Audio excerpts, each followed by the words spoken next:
Hello, everybody. Welcome to Unit 7, which is the Age of Exploration. In class today, we are doing most of Lesson 1. We're not getting quite to the last few slides, but in this video, I'm going to go ahead and make it all the way through Lesson 1 for you guys. And I've been telling students in class that, the Age of Exploration in Unit 7, in my opinion, is kind of a unit of emotional extremes. On one hand, it's kind of exciting and almost like romantic to think of, these explorers sailing across the open ocean and discovering, this new world and all of its glory and it paves the path, obviously, even for, the United States to eventually emerge. And so, there's a certain kind of almost nostalgia when you think about explorers and, again, the age of exploration. But on the other hand, it's also devastating, especially, of course, to the indigenous, which that means native population that was here. The new world wasn't new to them. It was home. And so, it also paves the way for entire civilizations to be lost and captured and millions and millions of people to die, which then creates the need, for the Atlantic slave trade coming out of West Africa. And so, again, it's this unit of emotional extremes. And, you're going to find yourself at times, going, oh my gosh, that's kind of cool. And that's a cool story. And then, right after that, you're going to be like, oh, I mean, like it's, and your heart will break. And that's just, and that's the nature of what was going on, when you look back on it. So, the big question, of course, is why, right? Like, why did they just set off for this new world and this new this need for new land? And, well, I mean, land is, as I've told you since the very beginning of the year, equals power equals money. So that's a kind of an easy question to answer. But there's a little history trick, and it's called the 3 Gs. If anybody ever asks, why did explorers, set out and start exploring? Well, you can always say, well, because of the 3 Gs: God, gold, and glory. Okay. There was this, obviously, the want for new land, more power, hopefully, yes, gold, which hello equals wealth. So gold, glory, I mean, you get to be someone that makes it into the history books. If you discover new places, you bring glory back to your mother country. And of course, there was the religious, they felt responsibility to spread Christianity and spread the word of God and, bring people to the correct and righteous path. And so God, gold, and glory is pretty much what it boils down to as to why they were doing this. So within this unit, we're going to see great cultural and economic changes, not only be brought to Europe, but obviously throughout the world. The world all of a sudden is going to become a lot smaller. Like they start to figure out, like, oh my gosh, there's this giant landmass between us and Asia. And, this creates the first kind of global economy and global trading system and network. And this is going to have, large scale impacts on all kinds of things. And of course, unfortunately, very negative impacts, again, on the indigenous people. So, behind every kind of fascinating story, there's usually an inspiration. And this is no different, right? What inspired people really to start wanting to do this? Besides the obvious, like God, gold, glory, like there had to be something that kind of sparked their mind and said, I'm going to set off in search of like new lands and new places to get God, gold, and glory, right? And the inspiration behind a lot of these men and kings and queens that funded these men was Marco Polo. So Marco Polo is a very famous explorer, not just a fun pool game in the summer, but that went east, but he went via land. Like he actually followed a lot of the trade routes and followed the Silk Road of China and went east and actually traveled around China for like 16, 17 years before making his way back to Venice, which is where he was from in northern Italy. And he kept an incredible journal of his journeys. He wrote about who he met, would draw pictures of the people and of the clothing and culture, and really had these incredibly intricate journals that he kept. And when the printing press was invented in, of course, the 1440s, if you'll remember from the last unit, his journals were then printed, and they became what we would call today absolute best sellers, like number one, top of the charts, can't keep them on the shelves, flying off the shelves, people reading them in droves. And so, again, these explorers that are in their 20s, in the late 1400s, grew up reading Marco Polo's journals. And the kings and queens, when they were little prince and princesses, grew up reading the journal and the adventures of Marco Polo. And so there was this new spirit amongst the up and coming kind of youth of Europe in the late 1400s that we want to be like Marco Polo. We want to go find new things and experience these grand, amazing adventures and bring this stuff back, to Europe. And so, that he is a huge inspiration behind, okay, why then, right? Like, why the late 1400s did this begin? Why didn't it begin earlier, later? Well, that's why. I kind of told you guys in the last unit, it's remarkable what the printing press does for history. And it's remarkable to look throughout history and see the invention by one person, of one thing that just completely alters the trajectory of all of mankind. I look at the invention of Facebook by Mark Zuckerberg. And if you think about it, that is, it has truly changed the trajectory of society and of the world. And this was an invention again of by this one guy. And so, the printing press was that, for that time frame. So the Spanish usually get a lot of praise for the age of exploration, and rightfully so. Don't get me wrong. Like, we're fixing to start talking about the Spanish and all that they accomplished, and there are a lot of Spanish explorers. But the real trailblazers originally were the Portuguese. Okay, which of course Portugal, as you know, is right next to Spain. They're on the Iberian Peninsula. They're close neighbors. And they originally set off trying to find a new sea route to India because the Muslims had control of the spice trade coming out of India and making its way in to Europe. And it makes sense. They had the huge, infrastructure of the camel caravans, and they were, they would utilize the old Persian King's Road and go into India and then bring it back up into Constantinople, or, once the Turks take over, of course, Istanbul.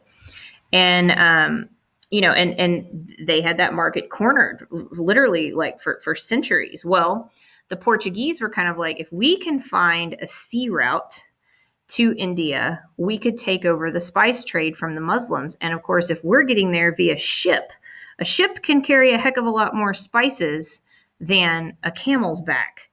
And it could potentially be quicker. We can spread it out, get it into Europe faster, and really kind of get better pricing. So that was kind of the original goal, and so they took off and started to try to sail around Africa. Well, Bartholomew Diaz gets to the Cape of Good Hope, which is there, just south of South Africa. It's actually a very treacherous body of water, and he doesn't quite make it all the way around. So he sails back up, Then Vasco da Gama makes his way completely around the Cape of Good Hope and into India. And that is how they end up, yes, taking over the spice trade from the Muslims. And it becomes highly, highly profitable for the Portuguese. Well, the Spanish, of course, find out about this and they're like, that would be cool if we could get into that market as well. But they don't want to infringe upon the trade route that the Portuguese have now found and created for themselves. And this is why Isabella and Ferdinand pay Christopher Columbus to set out and find a new route to India and Asia. That was the reason why they funded Christopher Columbus. They said, okay, the Portuguese have figured out how to get over there via, West Africa and going around the Cape of Good Hope. I need you to find a different route. Well, they had no idea, again, what they were really going to run into. So Christopher Columbus sets off thinking, I'm going to run into Asia at some point. And his original voyage in 1492, he lands in modern day Cuba. Okay. But he thinks he's in India. And so all the native people there he calls Indians. And are they Indian at all? No. But the name sticks. Obviously, as we all know, for centuries. The native people of the Americas are known incorrectly as Indians for so long. I feel like in the last, several decades, historians and academics have done a good job of trying to kind of shift away from Indians. And of course, now we, for the most part, do not refer to them as that. We refer to them as Native Americans, which is more appropriate. But it's also, of course, the reason why, if you've ever seen on a map, a lot of islands in the Caribbean are also known as the West Indies. It's because Christopher Columbus, again, thought that he was in India. But nope. Little did he know, that he was running into the islands of the Caribbean. And of course, later would, more explorers would be running into the entire American continental chain. So Ferdinand Magellan is another famous explorer. He's famous for circumnavigating the globe. So that means like going all the way around it for the first time. This is going to happen, as it says up there on the top right, from 1519 to 1522. The sad thing actually about Magellan is when they hit Indonesia, over there in the South Pacific, just north of Australia, he's actually going to die. He's going to be hit by a poisonous arrow of an indigenous native, and it's going to kill him. And so his crew actually finishes the trip and circumnavigates the globe. But because, of course, he was the leader of the voyage, he typically gets the credit, but he didn't make it. But he's the first one to do that. But so getting back to Spain and Portugal, okay, they've always, for the most part, gotten along. They've been pretty peaceful as neighbors there on the Iberian Peninsula together. And they are both very well aware that they are competing in this new age of exploration, trying to find new routes to Asia and exploit that market and get a hold of it and try to be profitable off of it. And they're like, you know what? We really don't want to get in each other's way. We really don't want to piss each other off by claiming land that we didn't realize that you had already claimed. So let's just go ahead and make a treaty, okay? So that all this exploration business doesn't create some type of war or big problem. Pretty progressive minded, really, if you think about it. But 1494 is literally right there at the beginning of exploration, and they don't know a lot about really what is out there, not yet at least. But 1494 nonetheless is when they create this treaty, and they decide upon a longitudinal line. Longitude, lines of longitude, lines of latitude. So it's a line of longitude in the Atlantic Ocean. and they agree upon it, and they say, okay, everything west of this line of longitude that is discovered is ours, Spain's. Okay. Everything east of the line of longitude is yours, Portugal's. Both parties agree, and the reason why Portugal got the east of that line is because, again, they were already tapping into and taking control of the spice trade. So they were kind of like, okay, we're good with that. Little did they know. If you look at that red line, it kind of takes them out of the running for a large portion of the New World. But if you've ever wondered why the Portuguese, or excuse me, not the Portuguese, why the Brazilians speak Portuguese and not Spanish, this is why. Okay. All of Latin America, which of course is Central and South America, they all speak Spanish except Brazil. Brazil speaks Portuguese, and it's because that's the only spot that Portugal was able to claim because of the Treaty of Tordesillas in 1494. So, but again, Portugal isn't really all that upset by this once they start to realize how little they're capable of getting. Because again, they're controlling the spice trade in India and kind of raking it in that way. But still, there you go. All right, so moving on to probably the most famous Spanish explorer and conquistador, and that is Hernan Cortez. So Hernan Cortez, to the Spanish, bit of a rebel, very arrogant, but also, of course, the kind of the hero of the original age of exploration for Spain, in the fact that he conquers and expands the empire of Spain immensely. But again, by killing off and conquering the Aztec, which were this amazingly advanced civilization. So this is a quote from Hernan Cortez in his conversation with Montezuma, who was the emperor of the Aztec. And I always like to showcase this particular conversation between the two, because it just goes to show you how incredibly arrogant the European explorers were. And I mean, just how much they were like, our way is the correct way, and how much they looked down at and were so condescending towards the natives. In all reality, the natives of the Americas were highly, highly advanced, highly intelligent. You could honestly almost argue more so than the Europeans. The only reason why they lost is because of weaponry and their immune systems. I mean, that's the only reason why they lost to the Europeans. You've probably heard the saying, you can't bring a knife to a gunfight. Well, you dang sure can't bring sticks and rocks. And that's pretty much what they had for weaponry. The Europeans had been introduced to gunpowder thanks to the Mongolians via China. And so they had guns and they had cannons and they had the correct natural resources to make swords. And the Native Americans, they didn't. But again, it doesn't take away the incredibly intelligent and advanced civilizations that they were.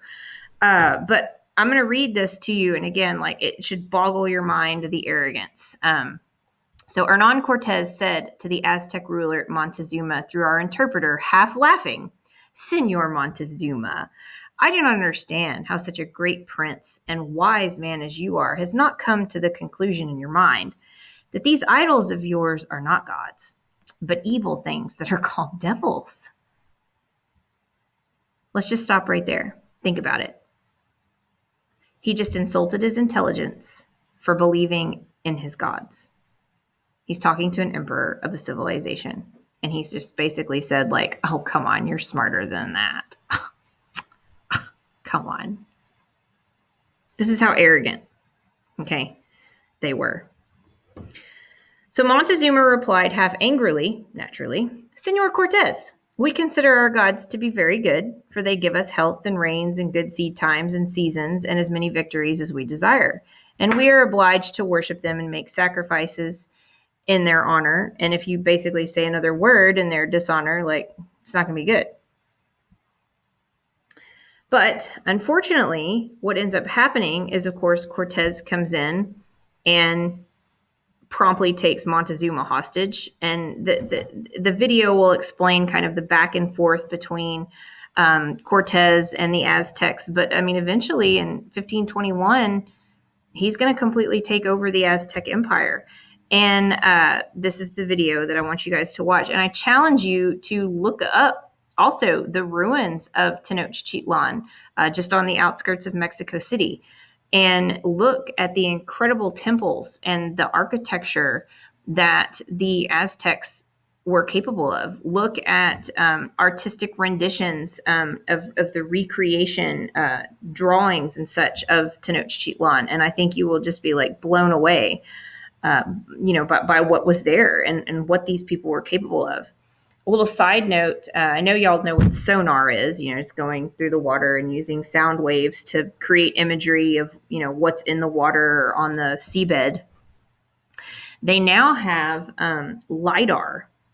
And so they fly drones like in these grid patterns, and they use sound waves, and it creates pictures of stuff like underneath the earth, that's been buried under like sediment or, overgrowth over the centuries. And they are doing this in southern Mexico and Central America and into South America, where the Aztec and the Inca and the Olmec, all these amazing, very large, powerful empires of the Americas were. And they are finding that these cities like never stopped. Like they were basically like huge, like megalopolises, like just massive cities and architectural feats and construction. It just like doesn't hardly ever stop.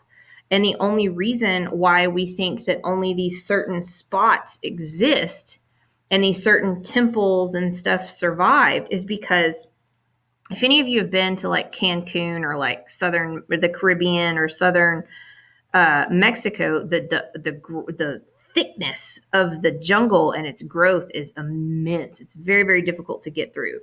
And so the only thing that we can see essentially are like the tops of these temples that just haven't gotten grown up yet. Like if you've ever heard of Tulum, like it's a temple there kind of off the coast of Mexico, close to Cancun. It's a big tourist attraction. But they are realizing there's this huge city like all out and around Tulum. And I mean, like, so it's really amazing what archaeologists using this LiDAR technology are finding.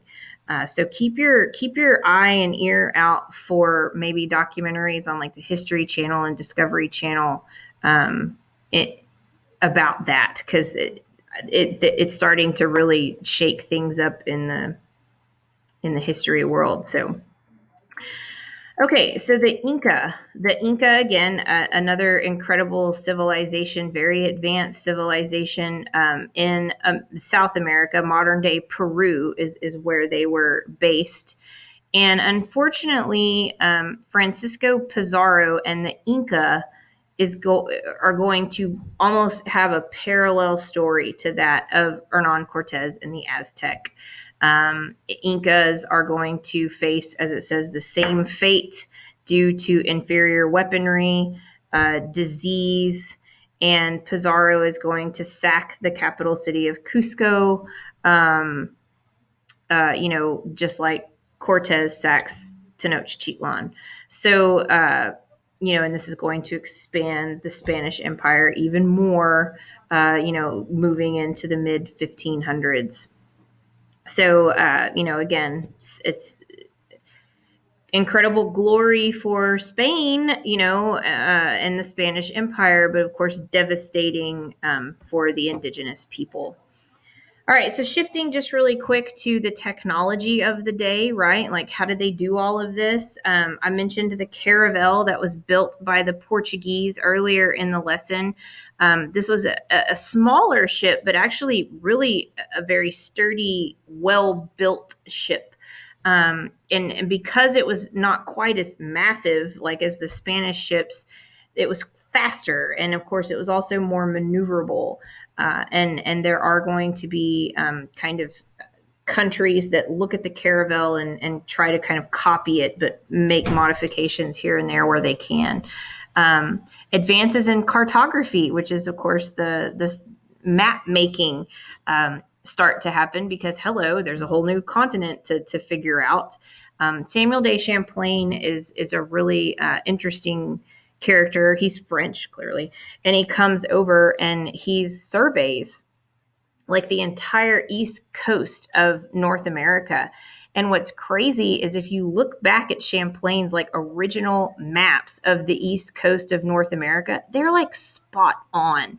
To this day, it amazes me, like, God, how did this guy do this? How did he survey and create this amazingly accurate map, coming out of I don't know, I can't remember. I think it was like I think it was in the 1600s actually that Champlain was doing that, maybe late 1500s. I can't remember, but still, it's just really kind of amazing. And again, the world gets smaller because they start to realize like what all is out there. Increased knowledge of wind patterns of the Atlantic Ocean help with trade. If y'all ever wondered why, we call certain winds trade winds, they're called trade winds because in certain latitudes of the Atlantic, the wind blows better, or the wind blows west, whereas and then we also, and then there's westerlies and easterlies. Those are also the names of wind patterns in the Atlantic Ocean. And it's because they figured out, hey, if you want to catch good wind predominantly blowing west, you need to get into these latitudes of the Atlantic. And then of course the opposite going home, you want to get into these latitudes to get winds predominantly taking you east. You wanted to avoid the doldrums. The doldrums were latitudes where wind maybe just would stop blowing. And I mean, of course, if you're kind of you're just stuck because these were sailboats, and so you have to have the wind to get you going anywhere. So that was another thing that, of course, they figured out. This is just a really quick little video going through some of the inventions of that time frame. And again, this is just another, example of why they were at a disadvantage. Their military technology was inferior. Again, you can't bring sticks and rocks to a gunfight and a sword fight. The Aztec, of course, had no knowledge of horses. That's actually a lot of times a misconception among students that, you think of Native Americans and you think of them riding across the plains and horses, and that's actually highly inaccurate. Horses were introduced to the New World by Europeans. And then, the disease, the disease also just wiped them out wholesale. And again, it just devastated their populations. So, we've predominantly today talked about the Spanish and the Portuguese, and it's because they were really the ones that set out first. Well, you can imagine it's not very soon after they discover the New World and start, all of this starts getting back into the courts of other European powerhouses like England and France, that they're like, we need to get in on this. So yes, you're going to end up having new European rivals trying to colonize and get their hands and get their claim of the New World. It's kind of like a power grab, land grab. And the Dutch are also going to originally be a big part of trying to get over into the New World, but they're not going to do very well, actually, in the New World. They're going to do better to the east. The Dutch are actually going to end up get like weaseling the Portuguese out of this spice trade, and the Dutch East India Company becomes much, much more successful than the Dutch West India Company. The Dutch West India Company is basically going to go belly up. But of course, the English also get in and start seizing land clearly in North America. They're going to be setting up the original colonies that will eventually become the United States. The French go further north into Canada and start to, of course, colonize up there. And then, of course, they also come south and colonize what is modern day Louisiana. And of course, it's called Louisiana because they named it after their King Louis. But the Spain had gotten Florida.